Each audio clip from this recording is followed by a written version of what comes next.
A ver, crisis en la industria del gas. Los piperos han decidido pues, que no van a repartir gas porque no ganan.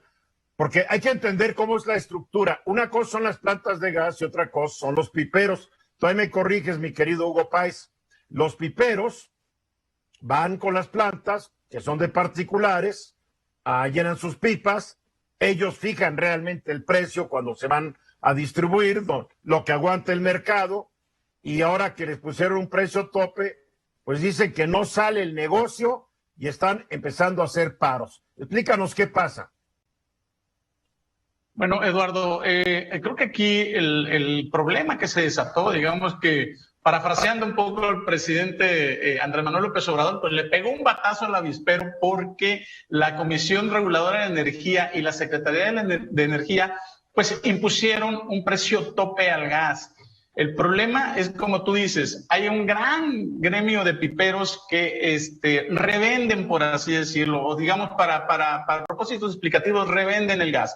También hay compañías muy grandes que tienen sus propios distribuidores. El problema es que al revender el gas, pues entonces produces una crisis muy fuerte, sobre todo de corrupción. ¿En qué sentido? Mira, voy a poner un ejemplo. Llega los distribuidores de gas, digamos, traen su gran, digamos, vehículo para gas estacionario, se apalabran con los administradores de los condominios o de los cotos, por así decirlo, les regalan el consumo de gas a ellos, a los que los contratan, y lo demás lo empiezan a vender a un precio prácticamente libre, por un lado, y por otro lado, no te dotan de las cantidades que te venden.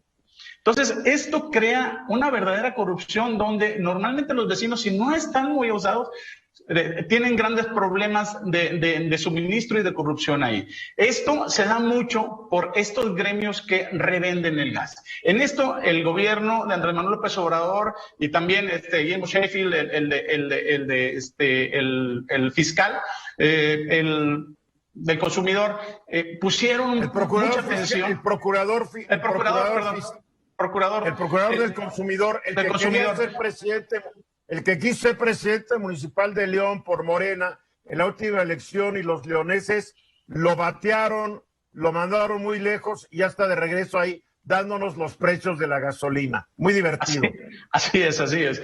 Y aquí el problema, Eduardo, está en que trataron de hacer, o están haciendo, esta compañía que se llama Gas de Bienestar, que va a competir, pero no a los precios que están poniendo ellos, todavía mucho más subsidiados, precios de kilo y litro de gas. Aquí hay dos precios muy importantes en el gas. El kilo cuesta alrededor, a los precios que están en libre mercado ahorita, alrededor de $25.50. El litro alrededor de $13.60.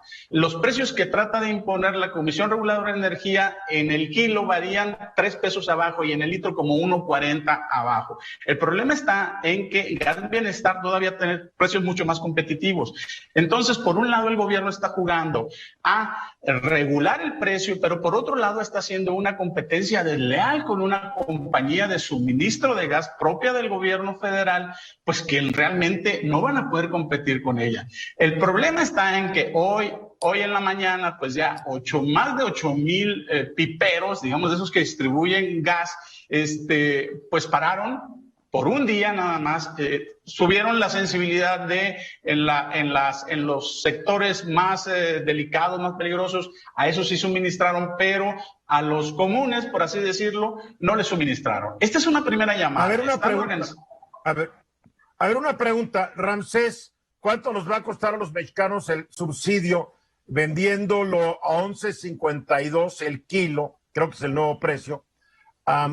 ¿Cuánto va a gastar el gobierno para mantener este precio a través de Gas del Bienestar o Gas Bienestar o como se llama esta cosa? Si lo hacen en toda la República, 150,000 a 200,000 millones de pesos en forma anualizada. Esto creo que equivale a la planta de Dos Bocas o a más de la planta de Dos Bocas, ¿no? Sí, si lo tomamos al tipo de cambio de hoy de 20 pesos, estamos hablando que son entre 7,000 a 10,000 millones de dólares, que es más o menos lo que está fluctuando la refinería de Dos Bocas. Ahora, la pregunta es, tampoco se puede dejar que la gente se quede sin gas. El precio del gas ha aumentado, corrígeme otra vez, mi querido Ramsés, más o menos 60% en lo que va del año, porque es gas que en un 70% se importa de Estados Unidos. O sea, este es un precio que va para arriba. ¿Qué daba otra que no subsidiar para proteger a la gente más desposeída, con menos recursos en este país? La pregunta que les hago.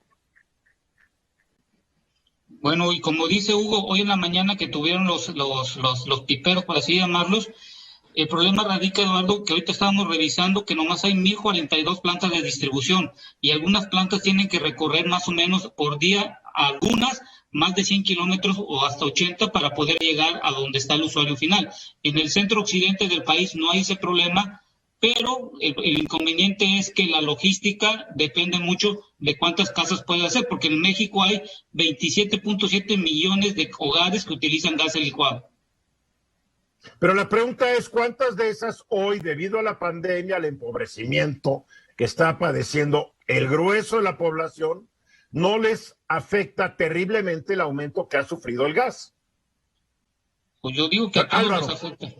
A ver, yo creo que pues, nos puede gustar o no, pero el rol del gobierno es intervenir o por lo menos mi visión del gobierno, porque hay dos visiones de gobierno siempre, yo que me considero un centrista, creo que el gobierno tiene que intervenir cuando el mercado se sale de control, cuando no es capaz de regularse solo, y eso naturalmente pega en el bienestar de las personas. Entonces, yo en el caso particular, no sé si hubiera intervenido de esta manera, pero sí creo que el gobierno tiene que intervenir de algún modo para evitar que las cosas se salgan de control. Yo en lo particular creo que es mucho más fácil intervenir vía los subsidios a corto plazo, aunque eso genera efectos perversos, que tratar de hacer paraestatales. Recuerden muy bien de la compra de las empresas que procesaban el azúcar en el sexenio de Fox. Eso tampoco acabó bien, fue un tiradero. Tampoco sirvió.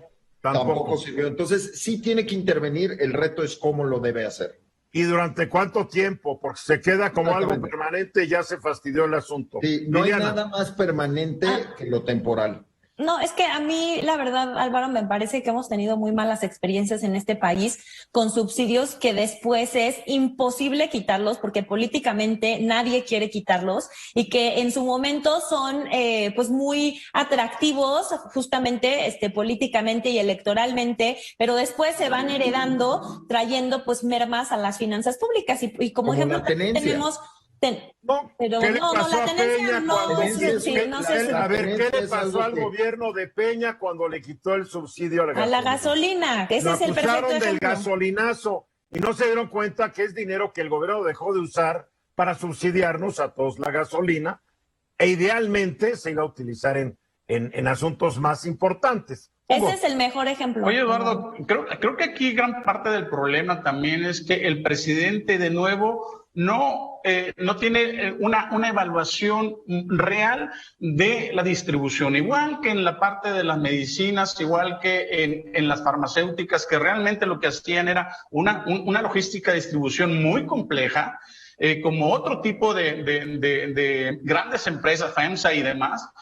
También en el gas, aunque está más atomizado, el problema es que el gobierno no tiene cómo sustituir esa distribución y también cómo las empresas fueron dejando que los piperos crecieran y que se hiciera ahí una especie de reventa del gas porque eso le convenía mucho a ellos. Bueno, entonces...